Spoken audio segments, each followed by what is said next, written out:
Hello, everybody. Welcome to the meeting of the Plano West Rotary Club on Tuesday, May 11th. I am the president, Alex Johnson, and I'm going to turn it over to our Sergeant of Arms, Mr. Mike Walker. Take it away, Mike. Thank you. Happy wet Tuesday. We'll start off with the brags. Mr. Beemendorfer, do you have a brag today? Fred? You're muted. Muted. Sorry about that. I want to brag about the fact that I had the opportunity to visit with my 96-year-old father-in-law this past weekend. And I had mixed emotions about going down there. John, sorry I let you down on your project, but hopefully next time. No, I'm glad you were able to be with him, Fred. That's good.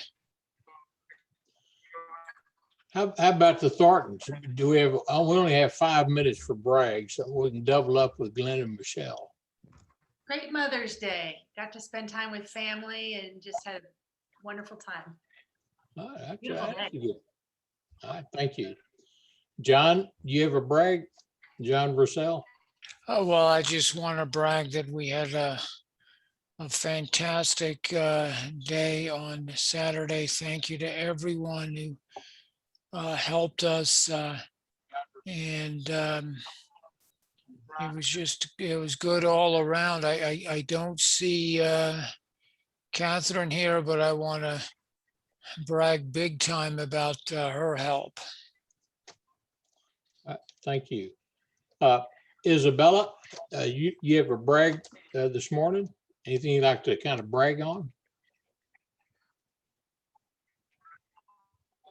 Have I lost her or not? Isabella. I think I lost. Where is she? Her audio's all messed up, Mike. Okay. I'll skip over to Julia Homer. You ever brag? Good morning, everyone. I'm Bragg. I'm working It was hard on my really great week with the teacher appreciation. right. So I had my great PTA board helped so much in that taking care of. All right, thank you. I think I got most of it. Sorry. Okay, thank you. Joy, do you have, Julia, back to you. You have a brag? Well, I'm excited that I have a new campaign manager for my runoff election. Steve Levine is my new campaign manager. I have a great team. Stafford is working hard on getting walks together, and Elisa Klein is busy helping me with strategy as well. And Amanda is helping with volunteer coordinators. So I'm just super excited to feel like I've got a really great team behind me and looking forward to hopefully crossing the finish line in the runoff elections on June 5th. So please get out and vote. All right, thank you. Alicia Klein, do you ever brag? Sure.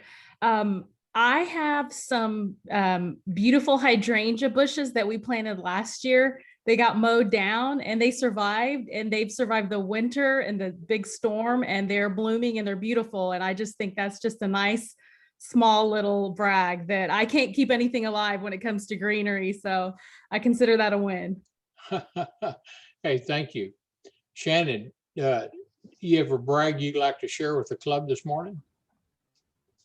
Hi, everybody. I'm just super happy to finally join Rotary. It's been on my bucket list for many years, and I know that I joined the right club. So I am out at my tiny house, which is 2 hours south, and the internet is a bit sketch, so I may be turning off my video.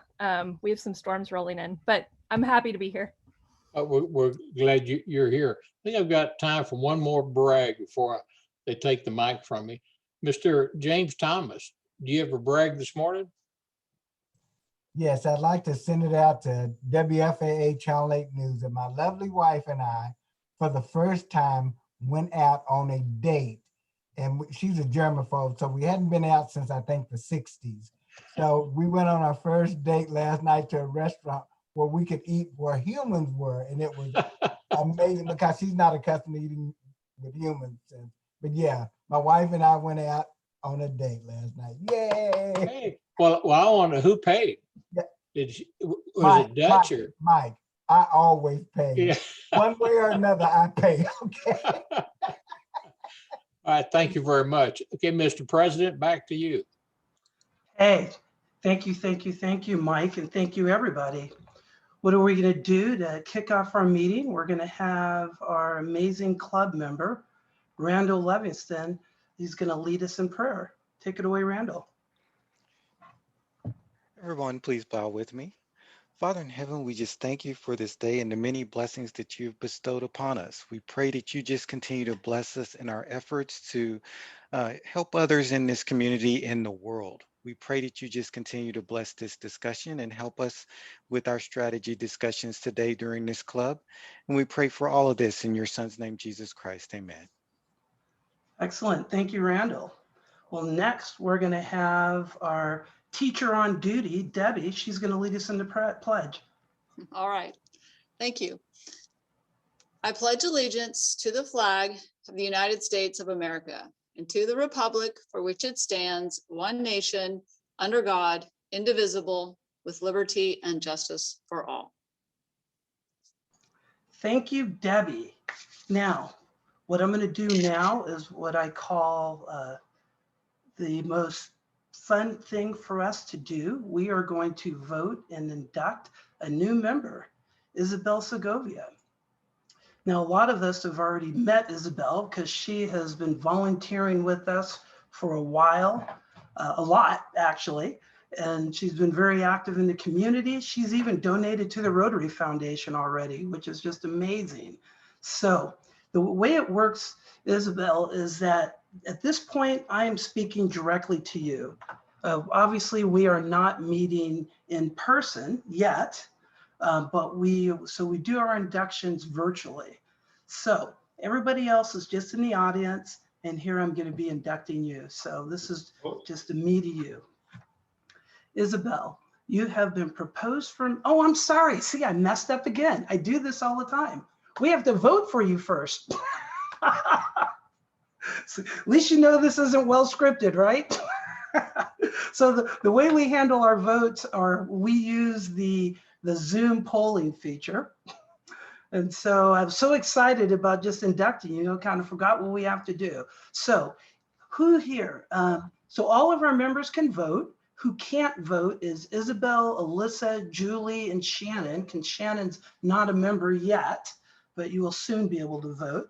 And so I'm going to pop up the Zoom polling and everybody very quickly do your vote. So ready? Go.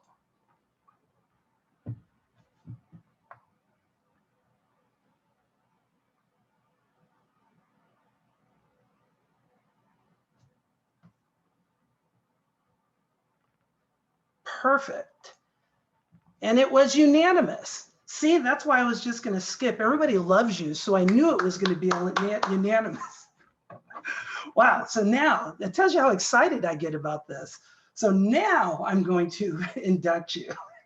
So I'm going to rewind. Isabel, you have been proposed for membership and the club has elected you. Therefore, it is my pleasure to induct you into the Rotary Club of Plano West. I understand you are aware of Rotary's requirements and will follow them. You have offered your services to assist your fellow Rotarians in their community and international projects. As you know, Rotary is a service club, each member performing what Rotary terms as service above self. Besides service, you will have the power of powerful bonds of friendship with your fellow Rotarians locally and worldwide. I especially commend to your attention the object of Rotary and the four-way test, which form the criteria for Rotarians in their daily lives. When you travel, you have the special opportunity to attend Rotary meetings and meet Rotarians throughout the world. This is another rewarding benefit of your membership.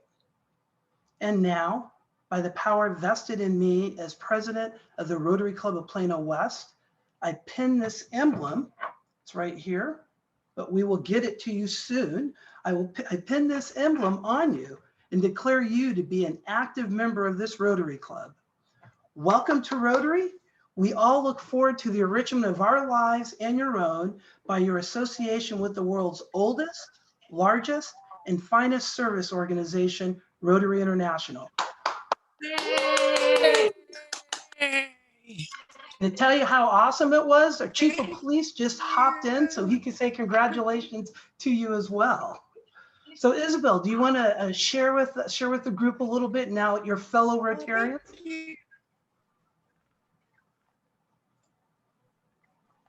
I'm just, if you can hear me, I'm just excited to be a part of this great organization and give my time and efforts to help the community. I'm really excited. Thank you. Thank you for joining our merry family of volunteers. Well, excellent. Well, next, what I'm going to do for the Rotary Foundation. Sorry, I'm really excited if you can hear me. Excellent. Thank you. Well, now we're going to do our Rotary Foundation moment. And what I just wanted to do is talk a little bit about district grants, because we're going to start ramping up to qualify for what district grants are. They're an opportunity for a Rotary Club to get a grant from the Global Rotary Foundation that we can use on local projects. In our club, we have qualified for a Tier 1 district grant, I believe, this will be the 5th year in a row. Is that right, Glenn? And so by doing that, in order to Tier 1, currently it means we get a grant for $3,500 from Rotary, the foundation. We've received that the last 2 years, and we've used that to help fund our high school scholarship program and Camp Ryla. And so the scholarship program is where we use the majority of it, where those that may not know, we offer 3 $2,000 scholarships to Plano seniors that are graduating. So obviously this district grant, which can get up to $3,500, really helps us do that. And then we also use our con money for that scholarship. So just kind of the reason I want to go over that, just so people understand, we utilize the Rotary Foundation locally as well as for our global projects as well.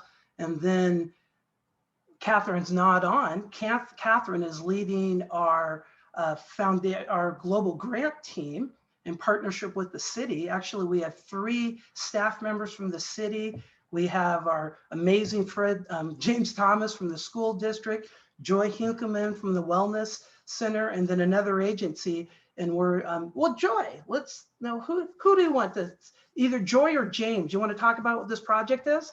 Okay, James, she's pointing at you. What is this project that we're going to apply for a district grant soon that you guys have all come up with? Tell the group. I cannot believe Joy just threw me under a bus like that. Oh, yes, I can, Joy Hinkelman. Thank you very much. Okay, yeah, we had a wonderful collaborative call the other day with the City of Plano and Catherine and Joy and yours truly. And the City of Plano, Shanette, mentioned an organization named, a young lady named Tamara Monroe. She's with Hope Restored Missions. She has a place that we might be able to collaborate a little bit in working with ICU as far as providing homeless folks with identification. Far too often our homeless people do not have identification. So we will work and collaborate with them. That's what we're looking at. And we're trying to arrange that so we can move forward with this and providing various identifications for our homeless community. Thank you, James. This is pretty exciting. We have formal support from the city. They're currently, formal from deputy city manager down, has asked Shanette, one of her supervisors and one of her employees, they're all part of this team, and they're helping us put together this whole plan, define the budget. So the goal is I'm going to start looking for our international partner within the next few weeks, because if we could get our global grant submitted before May 30th, we'll get 100% match. If it's after May 30th, then we only get an 80% match. So we are all in a race so we don't lose out on that 20%. So it's has been an amazing collaborative effort from the city to school district. Now we have the wellness center, and now we're going to bring in another partner who is very eager, and well, we will hopefully be able to make a real sustainable impact with the homeless. And part of that plan of the sustainability is to partner with other Rotary clubs in other neighboring cities, so that way they'll have the same service for the homeless close to them. So it's pretty exciting that our amazing club is doing that. And I think Catherine, James, Joy, and then everybody on the city that's been working with them. So that's our foundation moment. Now, next, something new we're gonna do, and I'm gonna hand it over to Roxana. This is our member moment. So take it away, Roxana. Hi, I'm Roxana, and well, today it's a special occasion. We're gonna announce the birth anniversary of some of our dear members. And Zane, do you have that slide? Thank you, Zane.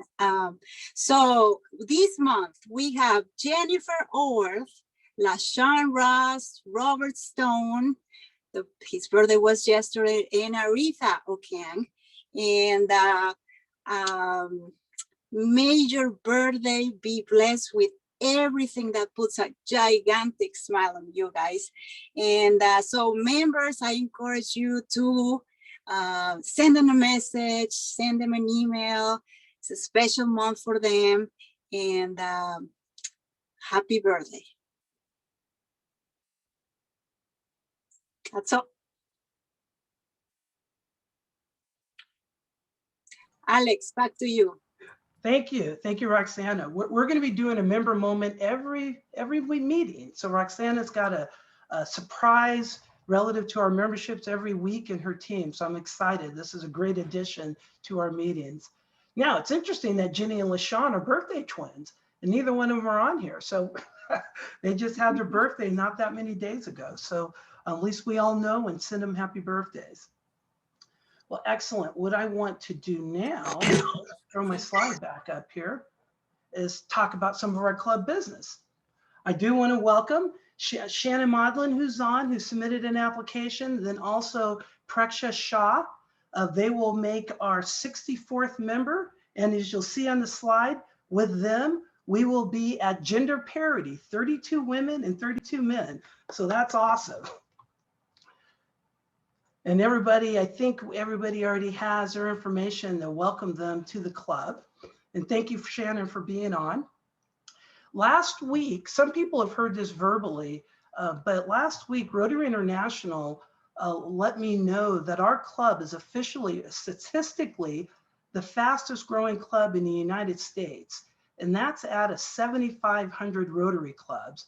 So that's all on you guys. So congratulations for being part of this fast growing club, inviting your friends, your family members. We do have 4 married spouses in our club. And so it's a family member thing as well. So now with that said, it's not about members, it's about our service, but we know we get the members because of our service. So it's a great blessing. And it's just pretty honorable that we've been able to do that. And we are continuing. I also want to say, because we're so fast growing and we have so many projects, we have 27 committees in our club, from annual committees to our project committees to spot committees, and we need help for everything that our club is doing. We need help to keep on doing the great things we do. So go ahead and take a look at that link. You'll see who's on the committees, and join one and be a part of it. And it's another way of volunteering, but internally, as well as volunteering external like we all do. Now, in terms of how we serve, we have a couple of people that haven't been here before. How we serve is what we've recently done, specifically over the last week. So last week, as you can see, we had a number of service projects. Last Saturday, we had 2.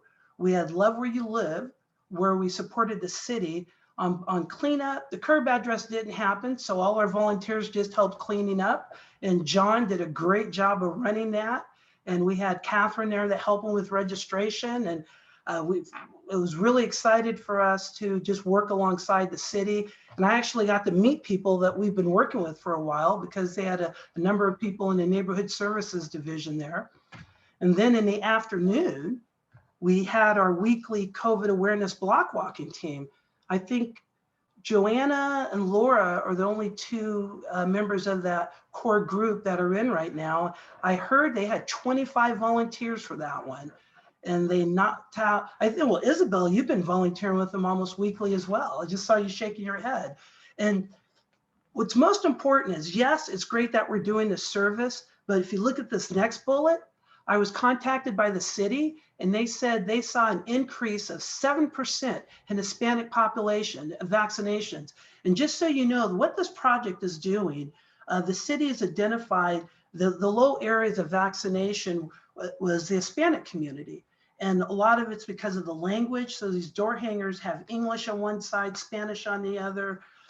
They may not necessarily have access to the internet, or they're just working multiple jobs. And so that's where they asked us to help them get this information out so people know their options. And so they identified they've given us a list of apartment complexes that are predominantly Hispanic. It adds up to about 5,000. The city printed everything out for us. We actually have the police department helping our group get into the particular projects, and they've been distributing 1,000 every week. And so I believe next week is going to be the final 1,000. Then the city's going to print more, and we're going to target areas such as Barron neighborhood, which is predominantly Spanish as well. And so the goal is to increase the vaccinations for the areas that haven't been served as well. So they said that 7% increase is because of what our project is. So great job, group. And the job isn't done, but we're making a progress, and that's just awesome. And we already had James and Joy talk about the ICU homeless ID location project. That's Catherine's doing a phenomenal job of leading it. And as she said, we have the experts in homelessness in Plano involved in it. And we have a number of them in our club. So I'm very excited for us to keep on moving forward with that project. All right, so now let's talk about what we have going on upcoming. This month, we have more projects than we've ever done as a club. And so it's pretty amazing. And right now we have a project going on. We have a number of volunteers. Evan is leading it. He's got a number of our club members that are there as well. And we're serving meals to all 250 on-duty civilian and officers for the Plano Police Department. And that's in honor of National Police Week. And we're being graced by Plano Police Chief and fellow Rotarian, Ed Drain, who's going to be speaking to us very soon. So while we are doing our meeting, we've got meals going out to civilians, the officers, even the jail. They're all going to be fed by our favorite restaurant, Greek Isles Restaurant. So we've got a lot of people that have been working today to make this happen. And so that's right today. And then Saturday, we have our Adopt a Highway with Avenue K. I think last time I looked, I think we're down to 1 spot left. And so if you're going to sign up, do it quickly. And so that's always a fun thing. We've been doing that about 4 years. Glenn runs that. And then on the 18th, we have our food pantry meal drive-through at Armstrong that Catherine runs. And we actually have been filling that up like a couple months in advance. So Catherine said we're going to open it up for a couple more volunteers. So if you are already background checked through PISD, go ahead and sign up for the Armstrong Middle School Food Pantry. And it's a lot of fun. You'll have James and Catherine run it. James is our inside man. Catherine is our outside woman, and they make it work. And so it's a lot of fun. Now, something I hope more people sign up, and good, Courtney just joined. Courtney and Brandon, they are leading our Plano overnight warming station team. And I've talked about that before. Julie Homer knows a tiny bit about it because her parents kind of founded it and are the key people behind it. So I'm glad that she's here to hear about it, but she's heard about it already. But on the 19th, we're having a intro video. It's just an hour Zoom video to give potential volunteers an idea of what they would be doing, how we're going to be serving the homeless population, and then what the steps are to get certified. It's a formal certification training with background checks. So it's not just showing up to put meals in someone's car. You know, this is a commitment. And so the 19th will be the very first one. So if anybody would like to serve the homeless in the first Rotary Club to be a PALS team, please sign up and watch the video, and we'll have more of us doing it. Then in June, this is taking James like what? I think you've been working on this since probably December. I think we have finally gotten all the approvals and bureaucracy in place for us to help the food and nutrition group at the Plano ISD with their curbside meal program this summer. During the school year, they served meals at 5 campuses in the morning and afternoons every Tuesday. But in the summer, it's going to be at Clark Middle School and Clark High School, and I can't remember the other middle school, on Tuesdays in the morning and the afternoon for the summer. So I think there's only going to be like 3 or 4 volunteers each. You still need to go through the PISD background check and everything. So do that, but definitely participate in just to put it in perspective, when we do the Armstrong Middle School food pantry, we're helping not only the families, but we're helping the staff, teachers and admin, even at the headquarters level, because they're out there doing this. And so when we help, we're allowing them to actually do what they're paid to do, educate. Well, on the curbside meals, it's the food and nutrition staff that is doing it. They're going there before work and after work to serve meals to the families in need. So when we help them, we're going to kind of let them do what their normal job is, the man, the cafeteria, and food and nutrition. So it's just, PISD staff is amazing, and they do a lot to help the families, and we're just helping them do the same. So definitely take a look at that. It's all set up. We're going to be doing that weekly through the summer, and it'll be interesting. And then we have our cards for nursing homes. We are always looking for more and more people to sign up and send cards to nursing home employees, as well as residents of nursing homes, because it's pretty lonely. I mean, even though it's opening up a bit, I know because my mother's in a nursing home, it's still pretty lonely there. And so they love having new pen pals. So please do the cards for nursing homes. Well, that's everything that we have going on in our club. And so now finally, who we're ready to listen to is, well, actually, we're also ready to listen to. We have an amazing person who is going to do our introduction. It's Mr. James Thomas. Take it away. He's been friends with the chief for years. Go for it, James. Thank you, Alex. What a wonderful opportunity to have Chief Drain. If I may, Chief Drain, I know this is not you, this is not the way you're built, but just take a moment to listen to what I'm about to share, okay? Information written up, but to know this man is to know an absolute amazing person. Chief Drain started his law enforcement with Plano, the city of Plano, in 1994. He's worked in a litany of positions with the police department, including some of my favorite positions, SWAT and bomb squad. And I believe in when he was in the U.S. Army, he was an officer with the explosive ordnance disposal. So he was an EOD officer. Interesting. In 2006, Chief Drain was appointed the assistant police chief, and he held that position for 10 years. He served as an interim chief for Murphy Police Department while he also worked for Plano PD. Then we had bad news. In 2016, Chief Drain, and we don't know how it happened, he left us and he became the interim police chief in Amarillo, while he did wonderful things in Amarillo, and I had a couple of friends who said some great things about him while he was out there, we always wanted him to come back home. He eventually became the police chief in Amarillo. Then in 2020, Chief Drain returned home. So I would most certainly like to thank his lovely wife, Linda, for giving him and finding his method and getting a GPS to get him back home to Plano. He's our police chief now, and I could go through a plethora of certainly of trainings, of awards and commissions that this gentleman has had, but it would take 2 or 3 days. And what I want to do is I just want to acknowledge him and just on a personal note, say, Chief Drain, thank you so very much for all that you stepped into, the roles that you've done, and especially our coordination and collaboration with Plano ISD, because you've done so much for us, and we appreciate you. Certainly the city does. So thank you, Chief Drain, and it's your time now. Thank you. All right. Well, thank you, James. Thank you for that introduction, and thank you, Alex, for the invitation, for inviting me. And I want to first start out by thanking the club for taking on that mission of providing meals for our officers during National Police Week. That was very kind and generous of you guys, and we do appreciate it.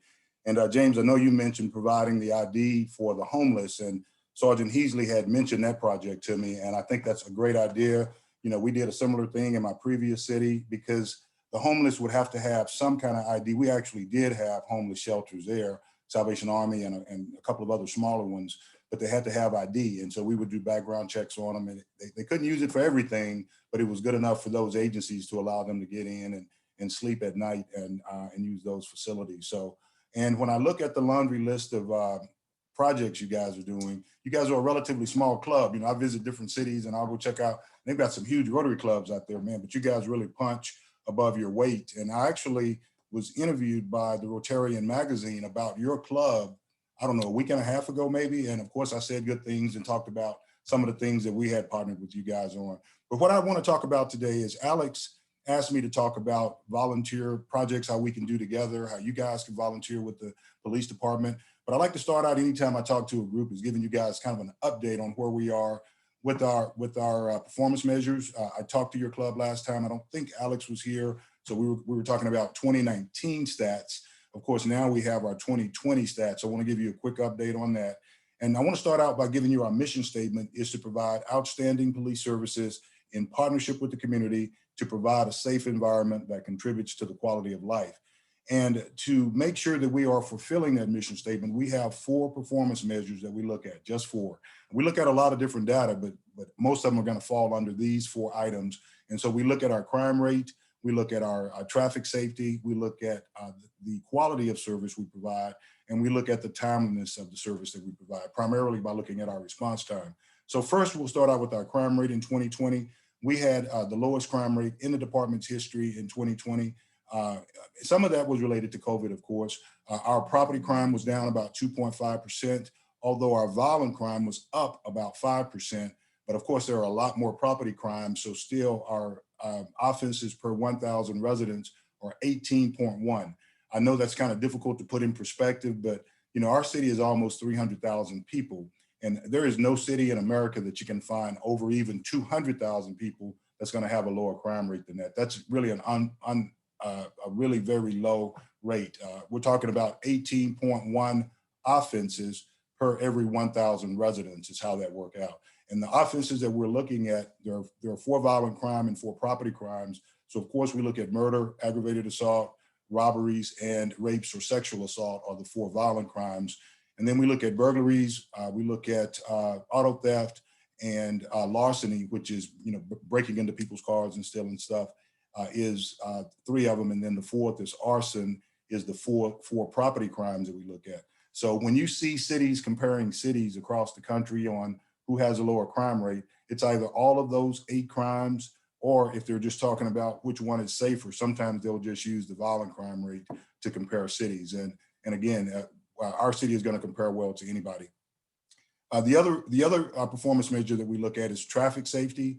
And so we look at traffic crashes. Now in 2020, we had the lowest rate in traffic crashes in at least the last 10 years. I'm sure we can go back earlier because there were fewer cars probably in the 80s and all of that. But in the last 10 years, we haven't had a rate this low. our traffic crashes overall went down by 36% in 2020. And I'm sure most of you know probably why that is. It's because there were a lot fewer cars on the roadway. But now this is the interesting thing though. In 2019, we had 7 people who died in crashes in Plano. In 2020, we had 17.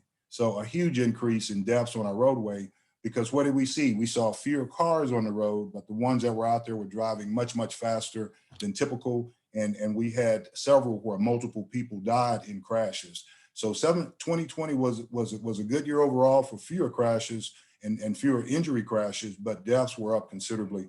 And we saw a similar thing across the state. The other performance measure that we look at is our timeliness of our service. And that's with everything that we do. But the one quantitative thing that we can look at from year to year is our response time. And our response time goals are to get to just any call for service within 8 minutes. And if it's a priority 1 on emergency call for service, we want to get there in under 5 minutes. And in 2020, again, we set records for our response time. So for our for our priority 1 calls, our goal is 5 minutes. We were at 3.77. And for our just all of our calls for service, we were at 6 minutes and 0.94. So just our guys just were able to get there in unbelievably quick times last year.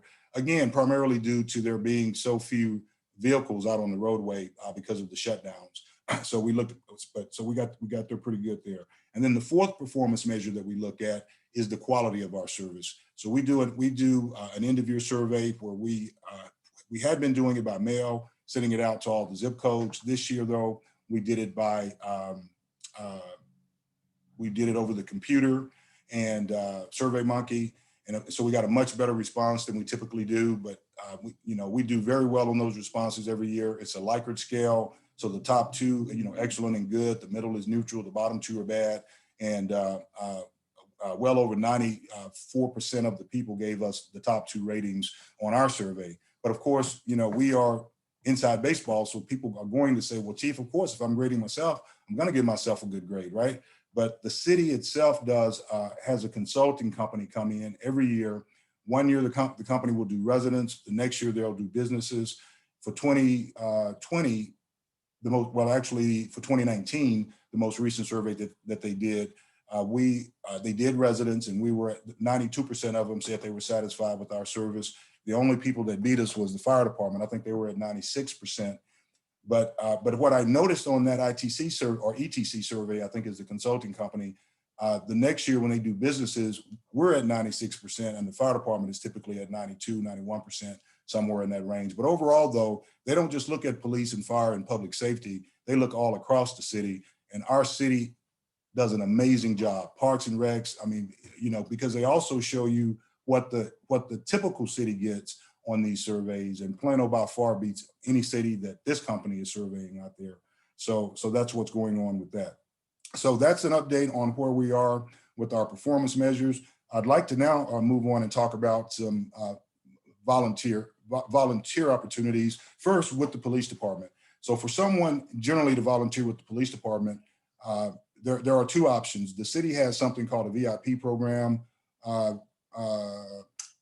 and the wording for that acronym escapes me, but you can sign up through City Hall and through the HR department runs that, and then you can work for different departments across the city. And we have a few VIPs that work for us, but most of our volunteers come through what's called the Citizens Police Academy Alumni Association.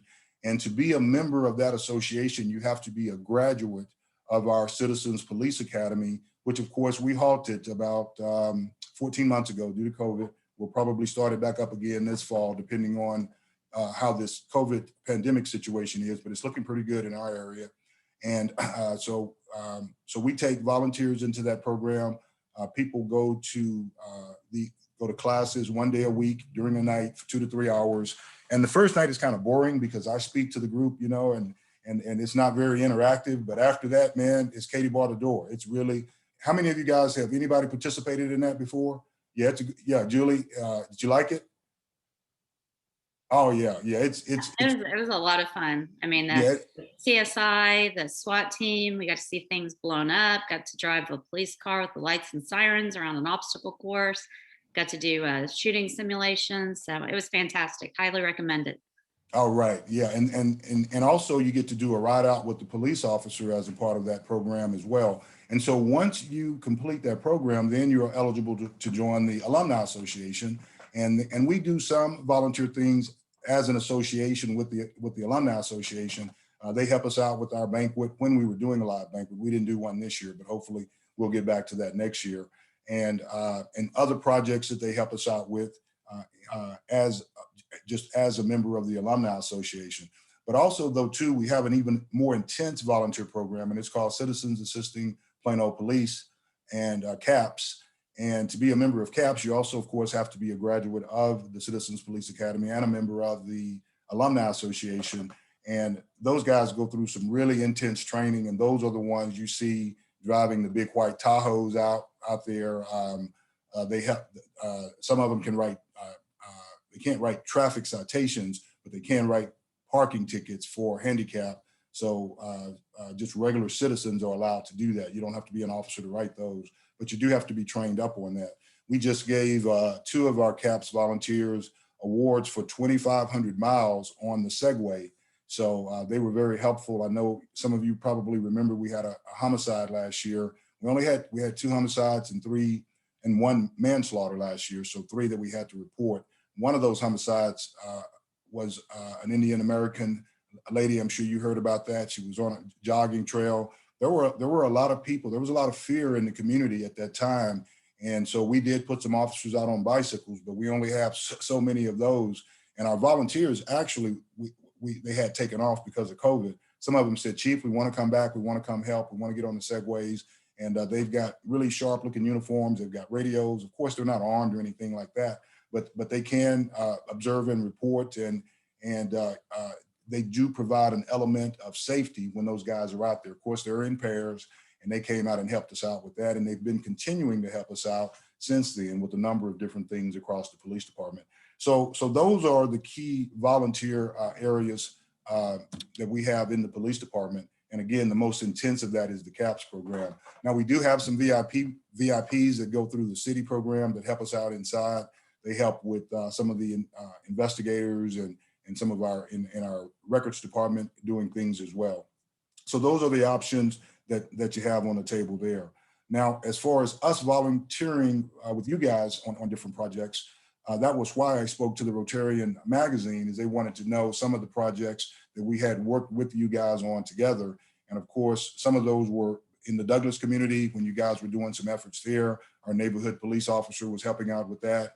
And the project that you guys were doing and we really saw some uptick in our Latino population, in our immigrant population, after you guys started going out and providing information on where people could get vaccines. That was another good project as well. So, anything that you guys are doing, especially when it can involve our NPOs over on the east side of town, because that's why we have those guys, is to help make those neighborhoods better.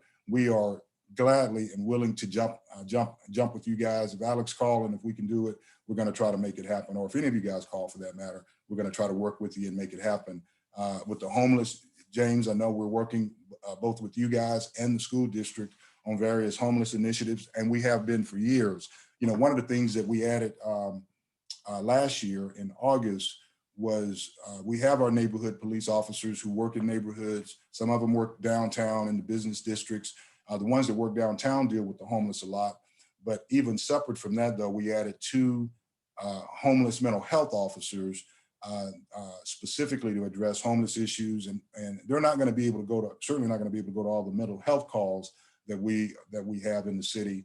But we have those 2 officers, and then we have a full-time civilian licensed clinical social worker who works in the office on the back end. So all of our guys are trained in crisis intervention team training, and of course, and that includes the mental health officers. So our guys do a good job of not ramping up unnecessarily contact with homeless and mentally ill people. But some of our mentally ill, if they can stay on their meds, they're fine. So sometimes we have to put them in the hospital. They get a treatment plan, they get meds, and then they're okay. But then, those meds affect people in different ways. It, affects their weight or it affects their sex life or whatever. So they start feeling better and they stop taking them.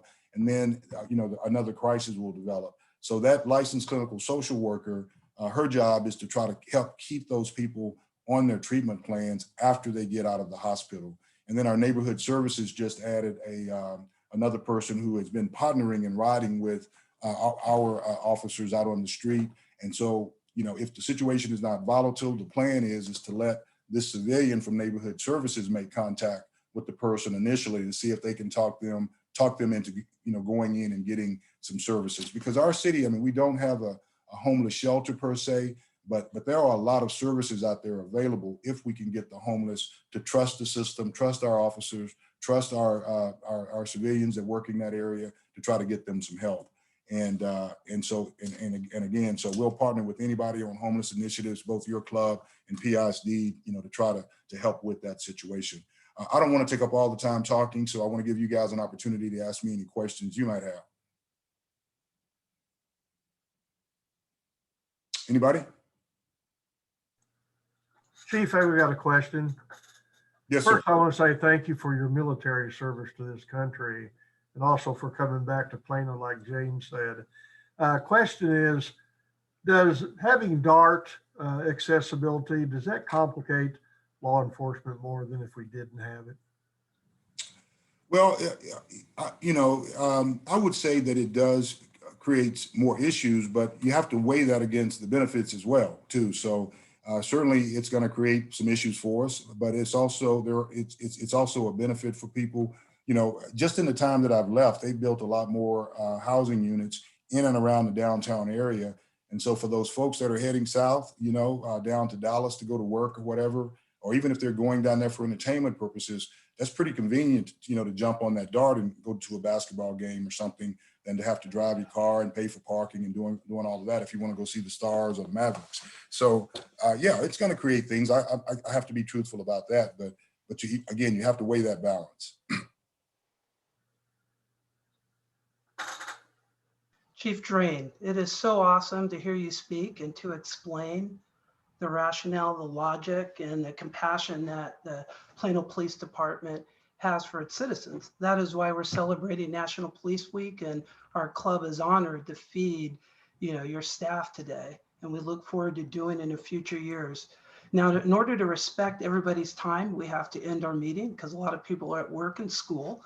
But what we do for all of our speakers, in appreciation of your time and program, Plano West Rotary will donate $10 in your name to Rotary's Polio Plus Fund, together with the 2-to-1 matching funds from the Bill and Melinda Gates Foundation. $10 will turn into $30, which will provide a polio vaccine for about 50 children. And Rotary uses its polio infrastructure to aid in the vaccination of COVID-19. So your donation will support that effort too. And as a fellow Rotarian, I know you know all this, but we like to remind everybody how important it is for us to eradicate polio and eradicate COVID-19. So to close out our meeting, next week, we are going to have Tim Catterick, who's going to talk about optimizing online fundraising. I know Shannon personally knows this company because she's in the is she still here? Yes, she's in the nonprofit fundraising consulting world. So it's kind of cool that she knew who this is. So, well, last but not least, I'm going to turn this over to our club member, Bruce, who's one of our amazing team leaders for our COVID awareness project. And he's going to lead us in the 4-way test. Take it away, Bruce. All right, cool. So the 4-way test of things we think, say, or do. 1, is it the truth? 2, is it fair to all concerned? 3, will it build goodwill and better friendships? And 4, will it be beneficial to all concerned? Rotary. Hey, thank you, everybody, and have a great week. And thank you, Chief Drain. Thanks, guys. Bye-bye.